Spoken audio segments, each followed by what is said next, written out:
warahmatullahi wabarakatuh. Perkenalkan nama saya. Yuk kenalan dengan kelompok 4. Saya Khalilata Firdaus. Saya Firaisyah. Saya Nadia Nurhusna. Saya Ikromi Ramadhani. Saya Panglima Abdullah Azam. Izinkan kami untuk menyampaikan hasil diskusi kami tentang masa latar sejarah masa kelahiran Pancasila. 1.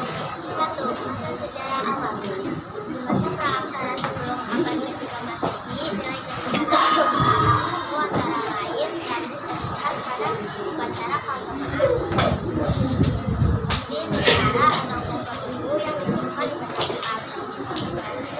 Mulai dari Sumatera hingga Alor hingga Tenggara Timur, jejak peradaban zaman praaksara itu antara lain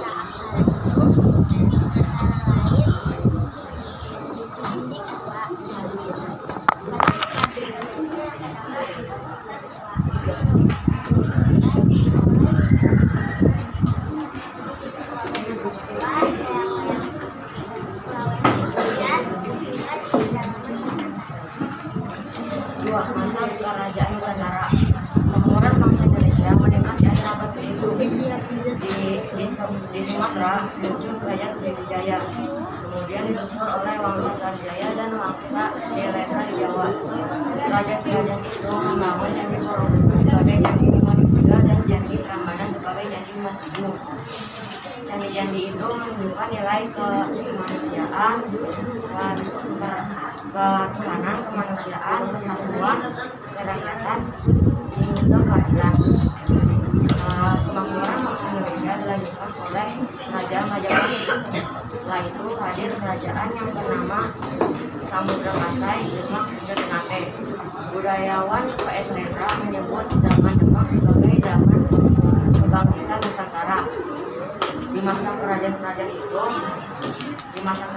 itu nilai ketuhanan dan keadilan sangat menonjol. Nilai Pancasila yakni kemanusiaan, persatuan, dan kerakyatan yang berkembang dengan baik. 3. Masa penjajahan. Banyaknya negeri Asia yang menjadi negeri kita seperti Tiongkok, India, Arab, bahkan Eropa karena kebetulan negeri kita ini. Awalnya mereka hanya berada di Samudra. Namun bangsa Eropa mulai melakukan penyerangan sehingga bangsa-bangsa lain seperti Portugis, Spanyol, Inggris, dan Belanda mulai melakukan penjajahan selama 350 tahun lamanya atau disebutnya dengan 13 tahun besar. Di Sumatera terjadi perang oleh Sultan Iskandar Muda, Sultan Badarudin, Sisingamaraja, dan Tuan Imam Bonjol yang disebut dengan Perang Kaderi yang dilakukan pada tahun 1803 sampai 1820. Terjadi dalam Perang Aceh pada tahun 1873 sampai 1904. Ada juga perang di Padang di Jawa pada tahun 1825 sampai 1830. Pasukan di Lampung, Jelatik di Bali dan Pangeran Antasari di Kalimantan. Terjadi juga perang lautan besar-besaran yang dilakukan oleh Sultan Palembang di perairan Maluku dan Papua, Hangtua di Selat Malaka, dan Sultan Hasanuddin di Laut Sulawesi dan Java. Para pahlawan berjuang dengan disertai dengan nilai kemanusiaan dan nilai persatuan dibimbing dengan nilai ketuhanan. 4. Masa kebangkitan nasional. Pada abad ke-20, melawan penjajah tidak lagi dengan menggunakan peperangan, tapi dengan politik. Puncaknya pada tanggal 28 Oktober 1928, yaitu Sumpah Pemuda, di mana para pemuda bersumpah untuk bertumpah darah, berbangsa, berbahasa yang satu, yakni Indonesia. Pada tahun 1942,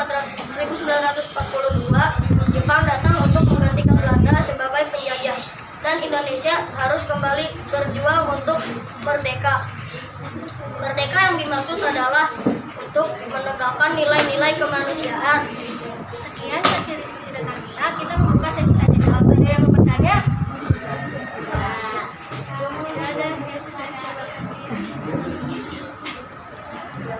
Terima kasih atas perhatiannya. Jika ada kekurangan dan mohon maaf karena manusia memiliki kelebihan dan kekurangan yang berbeda.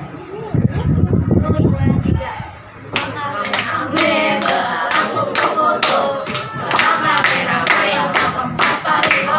Sekian, terima kasih. Wassalamualaikum.